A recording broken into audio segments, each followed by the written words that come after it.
Welcome to this week's edition of the Business 7 Show. My name is Sukhane Tlahe, and joining us in studio is Lisa Figaji, who will be talking about plans to revive the city of Windhoek CBD. The Bank of Namibia is expected to keep the repo rate unchanged ahead of a monetary policy committee slated for 17 June, stockbroking firm Simony Storm said in its latest private sector credit extended report. The firm made the assessment on the assumption that the current inflation rate of 3.6% leaves the central bank some space to control the repo rate. In our view, the Bank of Namibia is likely to keep the repo rate unchanged at 6.75% during its upcoming June 2025 Monetary Policy Committee meeting. With inflation easing to 3.6% in April, the central bank has a little more breathing room, but not quite enough to act, Simony Storm said. The central bank is expected to lower interest rates before the end of the year, likely in moderation, Simony Storm said. China's Sinomine halts Namibia copper smelter.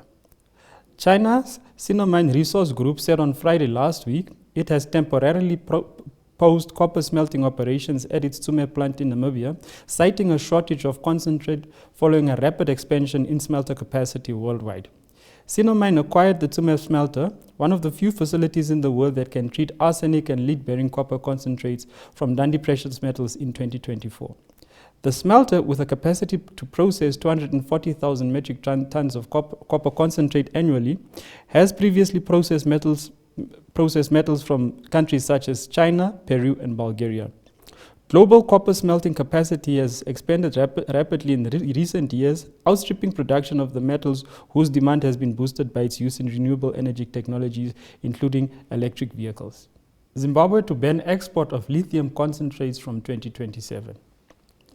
Zimbabwe will ban the export of lithium concentrates from 2027 as it extends its push for more local processing, Mines Minister Winston Chitando said on Tuesday.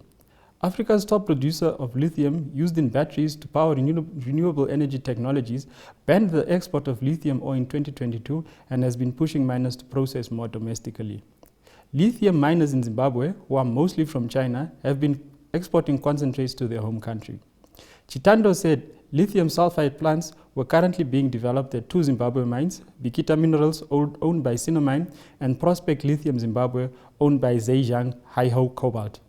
Lithium sulfide is an intermediate product which can be refined into a battery-grade material such as lithium hydroxide or lithium carbonate used in battery manufacturing.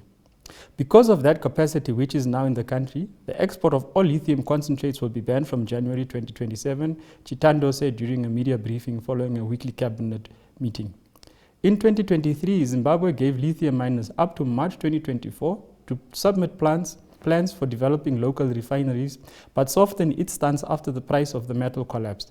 Sinomine and Zhangjing are part of the group of Chinese companies including Changqing Lithium Group, Yahao, and Senmax Technologies, which have spent more than $1 billion since 2021 to acquire and develop lithium projects in Zimbabwe.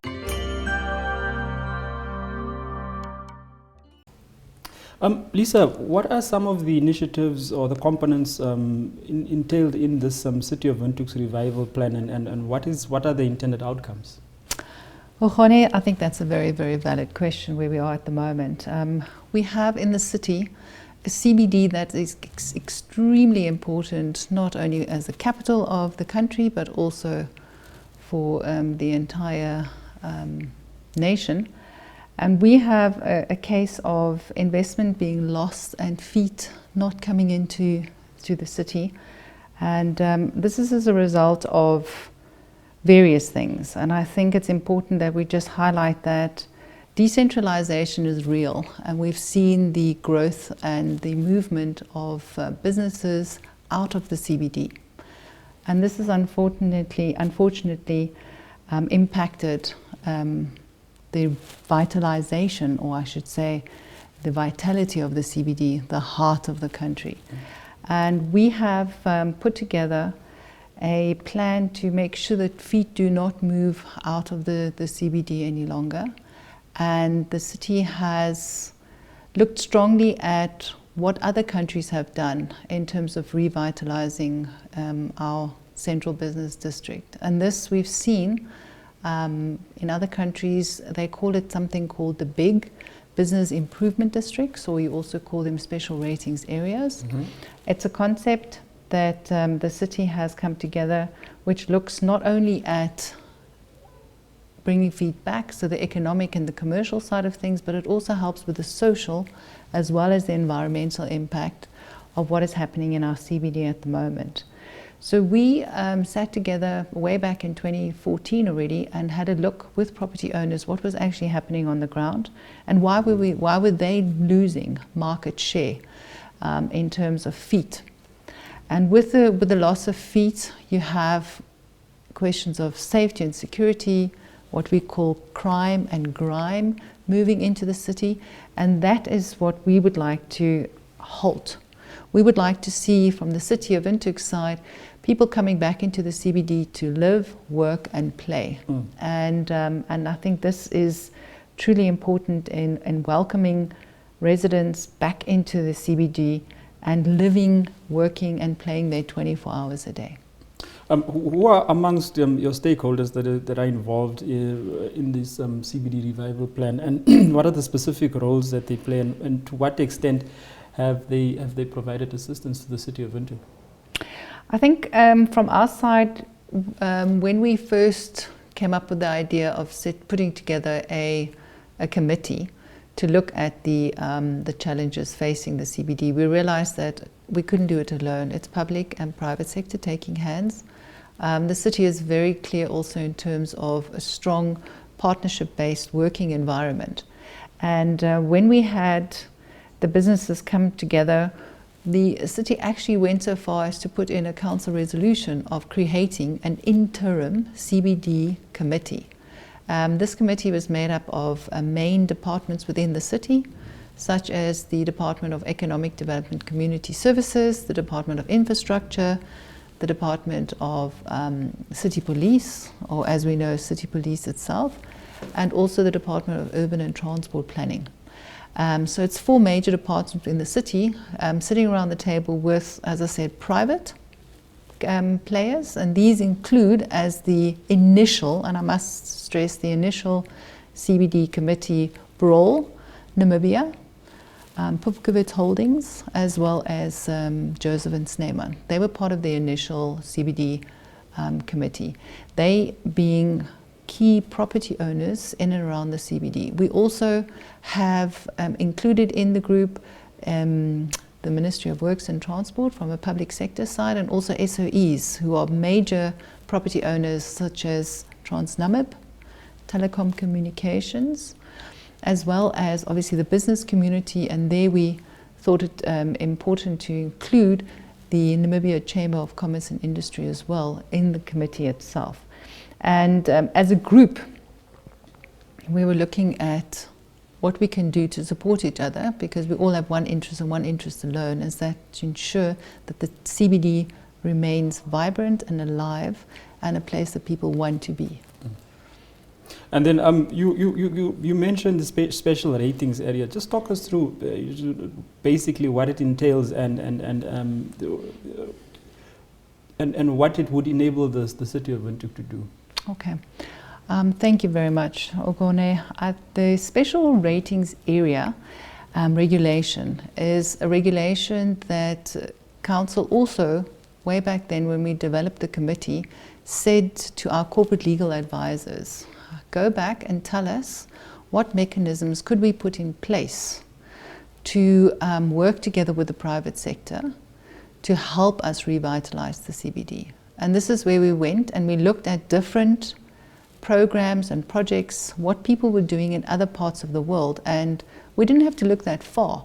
We just can take Johannesburg or Cape Town, our neighbors, as an example, where we've also seen a great exodus, mass exodus out of the central business districts, out into the suburbs, as we call them.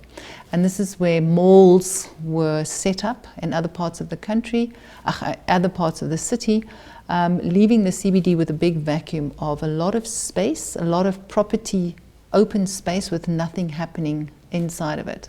And that's exactly when as I mentioned earlier, crime and grime moves in. So the special ratings area is a I almost like to say a business concept, a model that was created already in the 1970s, way back it started out in Canada, where property owners realized that they needed to do something proactively to ensure that they work with public sector to improve the areas, the public space around their businesses. Because it's very nice to have a beautiful building, but if the street front, if there's no gardening, if there's no security on the street, people are not going to get to your business. They're not going to want to come into town to see your business. So the business community, or the property owners specifically, realized we need to do more than just take care of our properties. We need to have a social look at what else around in our environment needs to be taken care of. And this is where the realization came that municipalities all over the world do not have enough money, resources, human as well as capital, to cover all the needs of an investor, all the needs of a property owner. And this is where the idea came up with, okay, if the local authority, if the municipality could assist us as property owners with collecting funding from all the property owners, we put it into one big pot. But we, as the private sector, know what our needs are, know what needs to be beautified, what needs more safety and security, which areas need better lighting, for example. We would then use that money and actually invest it back into public space. And that's the beauty of the special ratings area regulation. So the city, from our side, we would just be a mechanism in which to collect the money and give it to the private sector for them to implement what we call top-up services. Do what we would be doing and we will continue doing, but just do it more, I would like to say, in a focused manner. Could be more responsive, could be quicker. Don't have to go through the public procurement process, which takes a lot of time before services are actually made available on the ground. So then the special ratings area was also introduced in South Africa. Cape Town has had wonderful success in implementing the special ratings area in the Voortrekker corridor, what we know as the Voortrekker corridor. And we actually invited in 2017 a team from South Africa to come and have a look and tell us how they've done it. And this is what we then looked at, investigated, found that the Local Authorities Act empowers council to actually implement such a regulation. And this is where we formulated something specifically for the city of Windhoek. We prepared the document, we put it to council. We actually had the special ratings area regulations approved by council in 2023, and that's where we are at the moment. We then submitted those regulations to our line ministry, the Ministry of Urban Rural Development, and are awaiting, following consultations with themselves, approval of the regulation. How key is the involvement of government and specifically your line ministry to ensure that the revival plans can actually take hold? I think it's very, very important, Ogone. I don't believe that we as local authority can do anything outside of our mandate. And this is, of course, led and directed by our line ministry.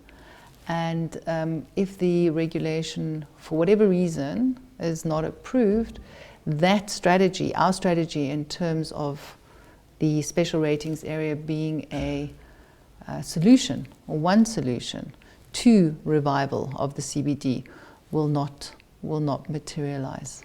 And then, what are the specific timelines for the revival plans, and what factors might influence the pace of progress? So, if we, where we are at the moment is our regulation is with the line ministry. I know that our line ministry would then get the legal drafters involved. There is a process that needs to be followed. It could take up a year for the legal drafters to go through the documentation, subject to approval by our line ministry, of course. And then after that, it would require normal proclamation, and then being obviously going for enactment and gazetting. And then how is the City of Windhoek engaging with local businesses and residents to ensure that the revival plans align with their needs and expectations? Yes, so the committee, the CBD interim committee, is truly our link to the business community at large. I say this because we as a city are speaking and working with 491,000 people, and each and every resident we cannot reach out to. So it's really our strategy to work with groups, associations, like for example the Windhoek Central Improvement Partnership Group, whereby we will then speak to the group who is representative of property owners in and around the city. So that's really our strategy, because it's impossible for us to talk to each and every business owner. We also are instrumental in cooperating with associations like the Namibia Chamber of Commerce and Industry. We consult with them. As you know, we had this consultative meeting just last month with the property owners in the CBD.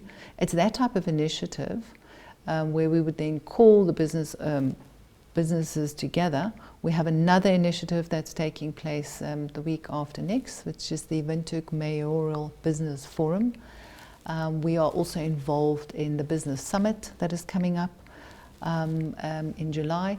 So it's truly at fora like that, where we consult a bottom-up approach in terms of what's happening on the ground, what would the business community like to see us do better, how we can take hands to improve the environment, the commercial aspects of it, including the social aspects of what the city is trying to achieve. And this we can only do in collaboration and partnership with our residents, and in this case specifically the business community and property owners. And then lastly, what funding mechanisms or revenue streams are being explored to sustain the CBD revival, and how will these ensure long-term viability? So the special ratings area, in essence, is just a model whereby we're asking approval from our line ministry to allow us to invite applications from special ratings area groups. These groups would then apply to the city to become a special ratings area. Now, special ratings area is just a geographical area. So let's say CBD, and then you'd actually physically put the lines down. You'd say Robert Mugabe Avenue, and then we would take it down through the different streets, and we'll say, okay, this is a specific area. In that area, all the property owners would then contribute in terms of an extra levy, rates and taxes, based on their property. They would pay that to the city, and that monies would then go back to an NGO created by property owners, and they would use that funding to sustain the development and the improvement and the revitalization of public space within that geographical area. So the long-term sustainability is ensured, because it's of the interest of the property owners to make sure that their business and working environment is tip-top, that their business and working environment is attractive, that their business and working environment will ensure that their investments that they have made in their property does not lose market share. So the sustainability really is that those that have most to gain, ourselves as a city, because we would like to attract investment to make sure that the environment is attractive, as well as the property owners. It's only a win-win situation for both. If the special ratings area is approved, the model, the collection of funding is approved by government, and then we will allow private sector to really and truly invest back into the community money that they are actually paying us. Thank you so much for joining us on Business 7. Thank you very much for having me, Ogone. Communications Regulatory Authority CEO Emilia Ngikembwa recently gave an update into the Universal Fund, which was launched to boost connectivity in rural areas. This is a bold step towards ensuring that every Namibian regardless of location, has access to quality information and communication technology services. This initiative reflects our shared commitment to using digital connectivity as a driver for national development. At CREN, we believe that connectivity is no longer a luxury, it is a necessity, and a basic necessity for that matter. It enables learning, supports healthcare delivery, promotes entrepreneurship, and strengthens communities. Yet too many rural and underserved areas remain without adequate access. The Universal Service Fund is therefore our strategic tool, carefully curated to bridge this digital divide. Oryx Properties recently launched a bursary scheme aimed at boosting Namibia's skills. Its CEO Ben Jooste said that there was a need to uplift skills within Namibia. So Oryx Properties started this program a few years ago due to a number of things. One, first, there's a very large skills gap or skills shortage within the Namibian space, especially within the property sector. So we realized a few years ago that it took us a very long time to fill positions, and that scarcity challenge was really a big challenge that we had to try and solve. And subsequently what we've done is we've, within Oryx, started this program, but we've also started a Namibia Property Association where we're aiming to solve some of the skill set challenges within Namibia. The great thing for us is to partner with the local universities who's already taking these candidates through the motions in terms of their initial learning, and that means that we can take these students out of university and give them an opportunity to come into the real life, experience the industry as we know it in all facets of our business. So we've got a 2-year program where we take these candidates on a 6-month rolling basis into the different departments, being property finance, asset management, property management and operations.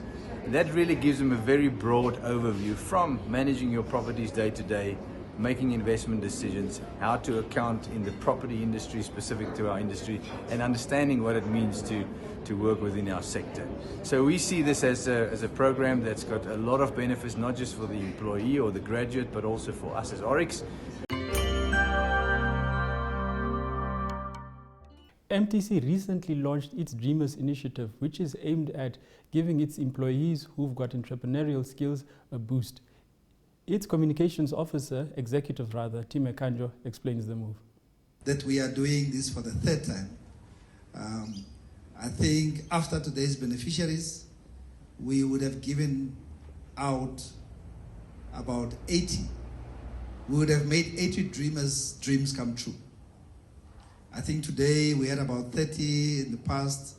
I think 6 years ago, 2 years ago we had another 30, and today we're having 18, which is an incredible achievement. I think the Master of Ceremonies said it all in her opening remarks about how incredible this program is. I can tell you the very first time we announced the Dreamers, I got calls from about 85 calls per day. And I don't know where people get the number. And they wanted to know whether this can also be extended to employees from other companies. And I said to them, no, it's an internal initiative. And they were like, but please, can you also do it for us? And I said to them, the only reason why we can't do it for you is because there's a difference between an employee and an ambassador. And that's probably the only thing I'm going to say that you can take away today. Now, if you look at the definition of an ambassador, and I'm talking to whether you're a dreamer here today or not, to the rest of the ambassadors who are watching the live stream, the definition of an ambassador is the highest ranking official that your president sends out to a foreign country. That person then becomes a diplomat. Meaning, if it's a woman, they will call her Her Excellency. If it's a guy, they will call him Your Excellency or His Excellency, in the absence of the country's president. And the reason why they are called diplomats is because they represent the most senior person of their country, which is the president. And their prime responsibility is to represent the president and the country and the relations between that country where they've been posted to and Namibia. Now, that's obviously a very honorable duty to stand in for your president. The reason why we have adopted the word ambassadors here is because there is a difference between just being an employee and an ambassador. You, all of us, all of you sitting here, are the highest ranking brand official of the MTC brand. Whether you are here at work or whether you are at home. And when I explained this to the person, they sort of understood to say, but yeah, we just work from 8 to 5 and then we go home. And I said, no, this is not the case with our ambassadors. Because whether they are at a hockey tournament or wherever, whatever they're doing during the weekend, they remain ambassadors of this brand. And that's the difference. And I think we must take this responsibility very, very serious. Because you are the #1 diplomat of this brand on and off the field. The Tulinavo Investment Group and the Metal and Allied Workers Union recently reached a wage agreement. The Manu Regional Coordinator Richard Matengu recently gave an update into the wage agreement reached. However, we engaged them and then they happened to exercise their right in terms of freedom of association to join the union, whereby we drafted a letter to the company to request them with their grievances upon. One was the issue of PPE, the other issue was the issue of workers are not paid as per government gazette, the other issue was transport, the other issue was overtime. However, we are in agreement today to say that tomorrow the company will provide PPE 8 o'clock before the workers assume working. Minimum wage, the company agreed to comply with minimum wage effect from the first hour tomorrow, which the workers will assume work. Transport, the company agreed to provide transport. However, they also identified the picking points, which they will be picking workers from 7 o'clock in the morning. Issues of contract of employment. Workers usually used to sign contract of employment of 1 month. However, we agree today that the employer will provide the contract of 2 months and above, of which we are very happy to that. The issue of